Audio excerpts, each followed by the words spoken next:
बिस्मिल्लाहिर्रहमानिर्रहीम। अस्सलाम वालेकुम दोस्तों, मैं हूं आतिफ और आप देख रहे हैं मेरा यूट्यूब चैनल स्मार्ट फार्मिंग में मैं आज एक नई वीडियो के साथ आप लोगों की हाजिर खिदमत हुआ। आज का जो मेरा वीडियो का टॉपिक है वो बकरियों को सैलेज पे पाला जा सकता है या नहीं, इस चीज़ पे मैं वीडियो लेकर आप लोगों की खिदमत में हाज़िर हुआ हूँ। मैं आज जो भी इस वीडियो में बयान करूँगा वो पूरा मेरा मौक़िफ़ होगा जो मैंने अपनी 5 साल लाइफ बकरी फार्मिंग की लाइफ से सीखा है, तो वो आप लोगों के साथ शेयर करूँगा। तो वीडियो को मुकम्मल देखना है, वीडियो को लाइक एंड शेयर करना मत भूलें और चैनल को सब्सक्राइब भी करना ज़रूरी है। ये बढ़ते हैं अपना टॉपिक की तरफ जी। तो जो हमारा सबसे ज़्यादा किए जाने वाला सवाल था ना, पिछले 3 साल से मैं यूट्यूब पे हूँ, तो जो सबसे ज़्यादा सवाल किया जाता था वो यही था कि बकरी को सैलेज पे पाला जा सकता है या नहीं, कि सैलेज बकरी की कैसी खुराक है। तो मैंने पहले भी कई बार इस पे अपनी वीडियो जो है ना वो अपने चैनल पे अपलोड की है। आज मैं फिर एक बार ना यही वीडियो लेके आप लोगों की खिदमत में हाज़िर हूँ, क्योंकि जिस तरह ही बकरी फार्मिंग में एक दिन भी गुजरता है, समझने को इल्म में कोई ना कोई नई चीज़ का इजाफ़ा कर देता है। एक साल गुजरता है तो वो हज़ारों ऐसी चीज़ों का हमारे इल्म में इजाफ़ा कर देता है कि जो हमने सोचा भी नहीं होता। ये फार्मिंग भी कोई भी है ना वो आपको सिखाती है। कभी भी फार्मिंग में कोई बंदा इतना एक्सपर्ट नहीं हुआ कि वो कह रहे कि मैंने सब कुछ सीख लिया, या वक्त के साथ साथ आपको बहुत कुछ सिखाती है। मैंने पिछले साल भी वीडियो अपलोड की थी, मे भी उससे पहले भी कोई वीडियो अपलोड की हो, तो आज भी एक वीडियो अपलोड करूँगा सैलेज पे। देखें, मैं पहले भी बता रहा हूँ कि मैं सिर्फ़ और सिर्फ इस वीडियो में अपना मौक़िफ़ बयान करूँगा, ना कि कोई से मैं आपको कहूँ कि साइंस है कह रही है या कोई चीज़ कह रही है। मैं सिर्फ़ और सिर्फ अपना मौक़िफ़ बयान करूँगा। मेरे इस चैनल पे जितनी भी वीडियो अपलोड होती है वो मैं पहले भी बता रहा होता हूँ कि वो मैं अपने जानवरों का जो इलाज मुआवजा होता है वो आप लोगों के साथ शेयर करता हूँ। जो मैं अपने फार्म पे अप्लाई करता हूँ वो चीज़ें आप लोगों के साथ शेयर करता हूँ। सवाल हमारा क्या है जी, क्या सैलेज पे बकरियां पाली जा सकती हैं या नहीं, सैलेज बकरियों की खुराक है या नहीं। देखें, मैंने आज तक सीखा है ना वो बकरियों की खुराक है। 5 सालों में मैंने सीखा है कि बकरियों की जो खुराक है ना वो लूसन है। बेहतरीन खुराक जो है ना वो लूसन है, और बाकी भी खुश्क चारे काफ़ी ज़्यादा है जिसमें मुख्तलिफ़ किस्म के भूसे वगैरह आ जाते हैं। मूंगफली का भूसा है, ग्वारे का भूसा है जिसे मिस्सा भी बोलते हैं, ये चने का है, और साथ साथ में उसके ये भूसे जो है ना ये भी बकरियों की खुराक में आ जाते हैं। लेकिन सबसे जो बेहतरीन खुराक है ना वो खुश्क लूसन है। वो भी मैं आपको बताऊंगा क्यों और किस तरह। ये इस वक्त खुरलियों में फिर आपको दिखाता जाऊँ कि खुश्क लूसन है और बकरियां बहुत ही अच्छे तरीके से खा रही हैं। आप देखें तो एक छोटा सा ना क्लिप बकरियों की हेल्थ पे आप लगा लें। ये देखें बकरियों की हेल्थ, माशाल्लाह से माशाल्लाह ज़रूर बोलना है, माशाल्लाह खीरी पट्टे देखें। ये देखें, कोई बकरी आपको जो है ना वो डोन नहीं नज़र आएगी लूसन पे। सुबह का टाइम है, पहली बार अभी लूसन डाला है। जिस तरह लग रही हैं बकरियां, जिस तरह ये पता नहीं सुबह से लेकर शाम तक लूसन ही खाया, इतने पेट फुल है। तो अब अपने टॉपिक की तरफ बढ़ते हैं। वीडियो थोड़ी सी लंबी हो जाएगी हमारी आज, वीडियो आपके लिए काफ़ी ज़्यादा इन्फॉर्मेटिव होगी। देखें कि अगर आपने जानवर से अच्छी प्रोडक्शन लेनी है ना, उसमें आप सैलेज बिल्कुल भी इस्तेमाल ना करवाएं। मैं आपको अपना जो पॉइंट ऑफ व्यू है वो शेयर करूंगा, बाद में बताऊंगा कि सैलेज के क्या नुकसानात होते हैं। यहाँ के अगर कोई बंदा कह रहा नहीं कि मैं सैलेज पे पालूंगा, वो किस तरह पाले। सैलेज से आप बकरी से अच्छी प्रोडक्शन नहीं ले सकते, इस तरह के बॉडी स्कोर नहीं ले सकते, इस तरह की मिल्किंग नहीं आप ले सकते। ये चीज़ें लेनी है तो आपको खुश्क खुराक पे आना चाहिए, ड्राई मैटर पे आना चाहिए। हम सबसे हर चीज़ में ना पहले हमारा जो पंजाबी का मुहावरा यार गोरा तरक्की कर गया, गोरा यहाँ से यहाँ तक पहुँच गया, किसी भी फील्ड में आप उठा के देख लेना, वो हमसे इतने ज़्यादा आ गए हैं कि हमारी सोच भी नहीं वहाँ तक जा सकती।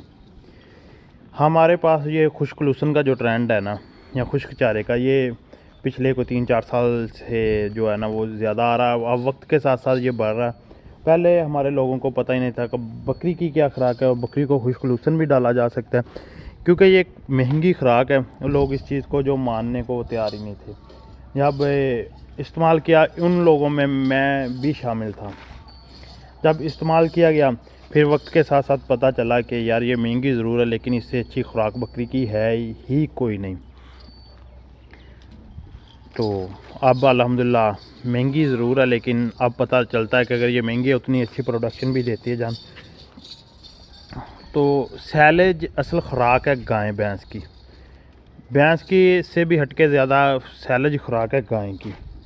तो गाय और बकरी के मैदे में बहुत ज़्यादा फ़र्क होता है। गाय का मैदा जो है ना वो बहुत ज़्यादा बड़ा होता है और बकरी का मैदा बिल्कुल छोटा सा एक मैदा होता है। इनमें बहुत ज़्यादा फ़र्क होता है।